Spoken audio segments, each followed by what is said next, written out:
बिहार की अगर बात की जाए तो सबसे ज्यादा मामला डिजिटल अरेस्ट का सामने आता है और ऐसे में एक बड़ा डिसीजन लिया गया है इस डिजिटल अरेस्ट को लेकर। क्या है वो डिसीजन हम आपको बताते हैं, लेकिन उससे पहले नमस्कार, न्यूज़ 4 नेशन देख रहे हैं यहाँ पर मैं हूं सानिया आपके साथ। डिजिटल अरेस्ट को लेकर लगातार मामले जो है आए दिन सामने आते रहते हैं। खास तौर पर अगर बात की जाए पटना की, तो पटना में अक्सर डिजिटल अरेस्ट के मामले सामने आते हैं जिसमें किसी व्यक्ति को धमकाया जाता है, उन्हें परेशान किया जाता है, रंगदारी भी मांगी जा सकती है और उन्हें ब्लैकमेल किया जाता है, उनका फोन हैक कर लिया जाता है। ये सारी चीजें जो है डिजिटल अरेस्ट में आती हैं और जिसकी वजह से लोग काफी ज्यादा परेशान भी होते हैं। साइबर सेल की अगर बात की जाए तो साइबर सेल में भी कई सारे एफआईआर दर्ज हैं और पुलिस स्टेशन में भी कई सारे एफआईआर दर्ज है। तो इन सभी मामलों का जायजा जो है अब सुप्रीम कोर्ट ने कहा है कि सारे रिपोर्ट जो है निकाल करके सीबीआई को सौंप दी जाए, क्योंकि अब सीबीआई डिजिटल अरेस्ट के मामलों को देखेगी। जी हाँ, अब सीबीआई ही सब कुछ जांच पड़ताल जो भी होगा वो सीबीआई देखेगी, सब कुछ वही करेगी और ये आदेश सुप्रीम कोर्ट की तरफ से आया है।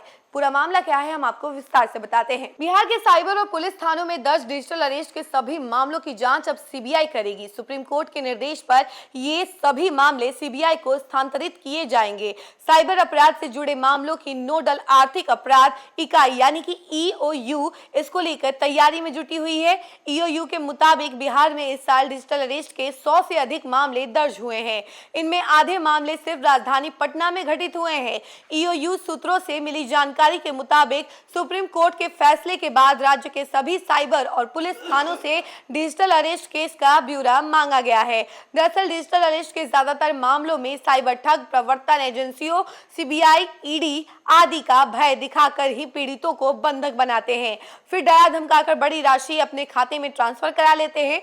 जांच में इनके देशव्यापी संगठित गिरोह की आशंका को देखते हुए ही उच्चतम न्यायालय ने सीबीआई को इस नेटवर्क को तोड़ने की जिम्मेवारी सौंपी है। डिजिटल अरेस्ट से जुड़े केसों की अब तक हुई जांच में बैंकों को भी संदेह के घेरे में रखा गया है। ऐसे मामलों में अधिकतम उन्हीं लोगों को निशाना बनाया गया है जिनके बैंक खाते में बड़ी रकम देखी गई।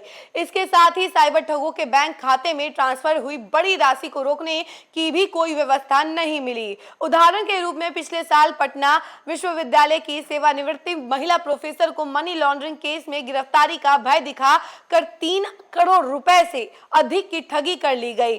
ऐसे में बैंक से जुड़े कर्मियों की साठगांठ की आशंका को ध्यान में रखते हुए जांच का दायरा बढ़ा दिया गया। सूत्रों के मुताबिक आरबीआई के स्तर पर साइबर ठगों के बैंक खातों की पहचान कर अपराध की कमाई को फ्रीज करने के लिए आर्टिफिशियल इंटेलिजेंस यानी कि एआई और मशीन लर्निंग व्यवस्था लागू करने पर विचार किया जा रहा है। डिजिटल अरेस्ट साइबर ठगी का नया तरीका है। इन मामलों में ठग खुद को कानून प्रवर्तन अधिकारी बताकर लोगों को ऑडियो या वीडियो कॉल करके डराते हैं और उन्हें उनके घर में डिजिटल तौर पर बंधक बना लेते हैं, फिर कार्रवाई का भय दिखाकर उनके बैंक खातों से बड़ी राशि ट्रांसफर करा लेते हैं। सुप्रीम कोर्ट ने ऐसे मामलों पर गंभीर चिंता जताते हुए कहा था कि डिजिटल अरेस्ट ठगी की जांच अब सीबीआई करेगी। यह जांच अन्य किसी घोटाले से अलग और प्राथमिकता के आधार पर की जाएगी। मुख्य न्यायाधीश सूर्यकांत की अगुवाई वाली खंडपीठ ने सीबीआई को इन मामलों में बैंकरों की भूमिका की जांच के भी निर्देश दिए हैं। तो देखिए ये सारा मामला अभी निकलकर सामने आ रहा है, यानी कि अब जो है डिजिटल अरेस्ट के मामले सीबीआई हैंडल करेगी। डिजिटल अरेस्ट के मामले ज्यादा हो गए हैं बिहार में और खास तौर पर पटना की अगर बात की जाए, राजधानी पटना में आए दिन डिजिटल अरेस्ट के मामले सामने आते हैं। 100 से ज्यादा एफआईआर दर्ज करवाई गई है और इसी को कम करने के लिए ये डिसीजन लिया गया है और सुप्रीम कोर्ट ने ये निर्णय लिया है कि सीबीआई ही अब सारे डिजिटल अरेस्ट के मामलों को टैकल करेगी, यानी सब कुछ देखभाल सीबीआई करेगी। इस खबर में फिलहाल के लिए इतना ही। ऐसी तमाम अपडेट के लिए जुड़े रहे हमसे और देखते रहे न्यूज़ 4 नेशन। धन्यवाद।